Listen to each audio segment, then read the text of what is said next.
Our guest today is Jamie McBride. Jamie joins us from optiBPO, where he's the CEO. Jamie, welcome to the program. Thank you, Wayne. Thanks for having me again. It's our pleasure, Jamie. Now, I know that you're in the BPO industry and you help people with their offshoring efforts. Tell us, what are the opportunities? Yeah, look, Wayne, a lot of people see the really easy opportunity of the like-for-like, moving to a lower-cost jurisdiction. But for me, I think we need to think a little bit more than that. For me, there's three main strategies. Strategy number one is the like-for-like, taking a role that could be onshore, thinking about doing it offshore in a lower-cost location, and getting the benefit of that. I think that's fairly straightforward, and most of us can understand and see those opportunities fairly easily. Although I think some of us underestimate how much of that like-for-like we can do offshore. It's no longer just the low-level procedural. We can do a whole lot of other activities. But there's some other strategies as well that are worth thinking about. A second strategy is transforming the way that we do things. Having a look at our processes, thinking about how we could do things differently, how we can shift a role between high-value and low-value activities or repetitive activities to make sure we're focused more on that value-add customer interface onshore and then pushing some of those other activities into the offshore locations. Some easy candidates for that around sales, pushing sales support, HR. You have your front-end HR management, the back-end administration, and really the opportunities are limitless in changing some of the ways that you do things. The third area for me is enhanced services. It's doing new things that you would otherwise not do. And that could be just thinking about what else could we be doing. Maybe some ideas you've had before that just don't stack up in your home country, but do stack up when you look at the cost of delivering something similar offshore. There's a range of things around research, around documentation, there's a whole range of different services that we see our clients going into that they're able to then offer to their customers that they couldn't otherwise deliver. I think the important summary of it all, though, is the importance of taking a step back at the beginning and planning. Getting a plan in place for the first 12 to 18 months and beyond, I think is fairly critical to make sure you make the most of the opportunity that's there. So, Jamie, timing is important, I know. Tell me about phasing the BPO. Yeah, Wayne, it's really important. Look, logically, it doesn't make sense to throw a whole lot of activity over the fence on day one. I think it's critical to, when you think through that plan, to start small, get confidence, and grow from there. You're going to have people in your organisation that will point out the risks, that might not see this as a good idea. And it's important, I think, particularly in that initial phase, to get comfort, get it right, prove the concept, and from there you can build.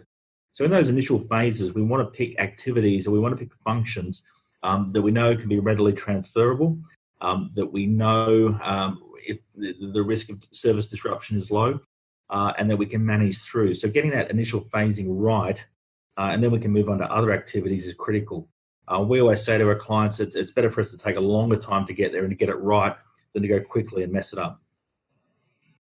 Now, typically, how long does that phasing take?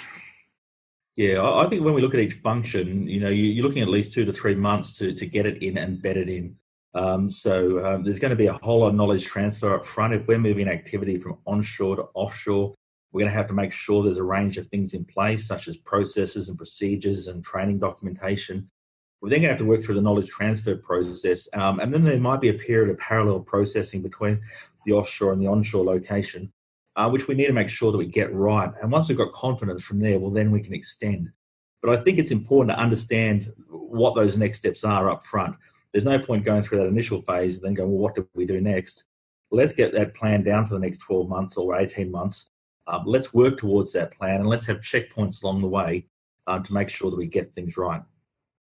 Now, Jamie, you mentioned some of the things you need up front there, and I guess they're prerequisites for a successful outsourcing. What are those prerequisites? Yeah, some of the prerequisites are actually just prerequisites for having a good business. But all of us, I know, urgent versus important, urgent often wins out.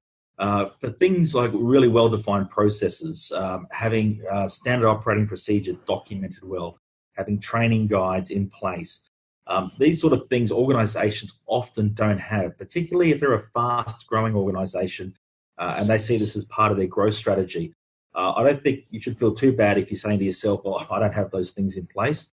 A critical part of what we do is help clients get those basic constructs and frameworks in place rapidly, be that defining those processes or building those procedures, making sure that our systems are ready as well to extend. And the great thing about 2018 is that it's far easier than 5 years ago.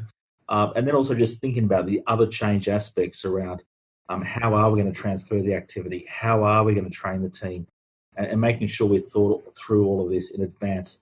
As I said, it's better to take a little bit longer to get that planning right than to jump in head first and then potentially sink rather than swim. Now, I know that you've helped a lot of Australian firms to successfully offshore operations.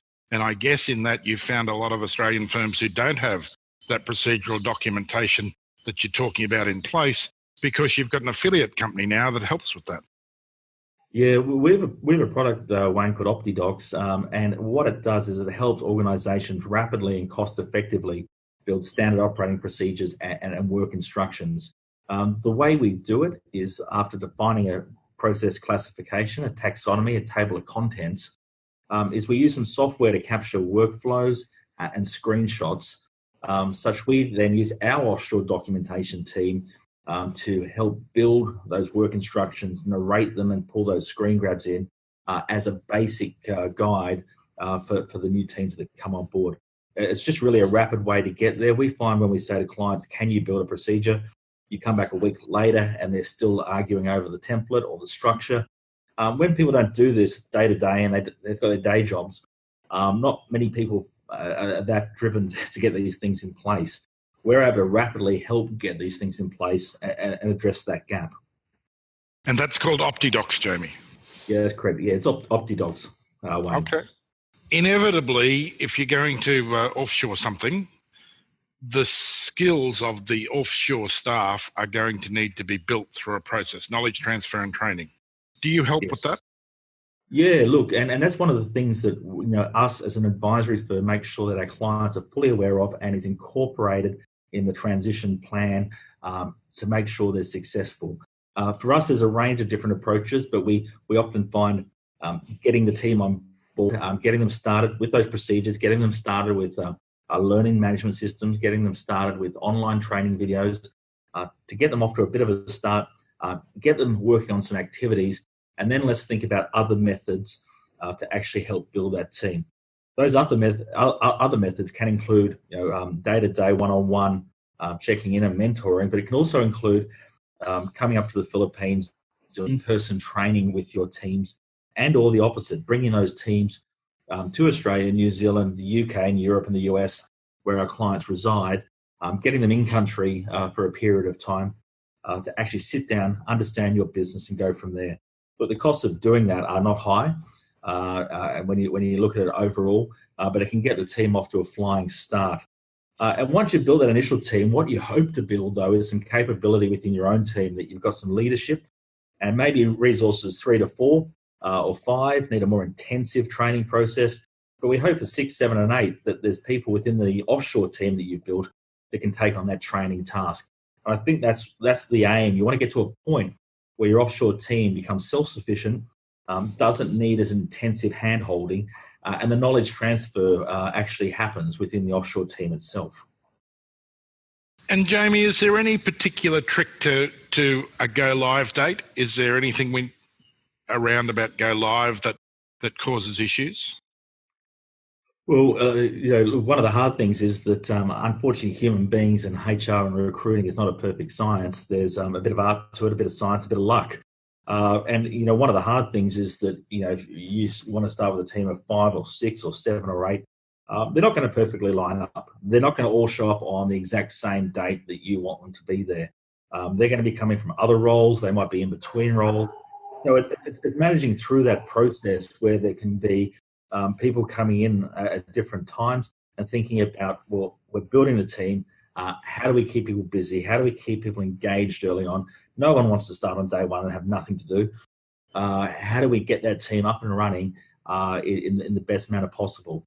So it is a need to be a little bit flexible in the approach, that hopefully we have a good, strong plan, and I can't emphasize that enough. but a willingness to be flexible in the actual execution of it. Jamie, for those people who have watched you today, how do they get in touch?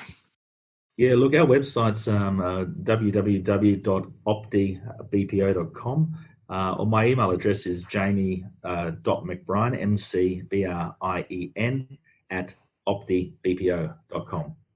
Thanks for your time today, Jamie. Yeah, thank you, Wayne.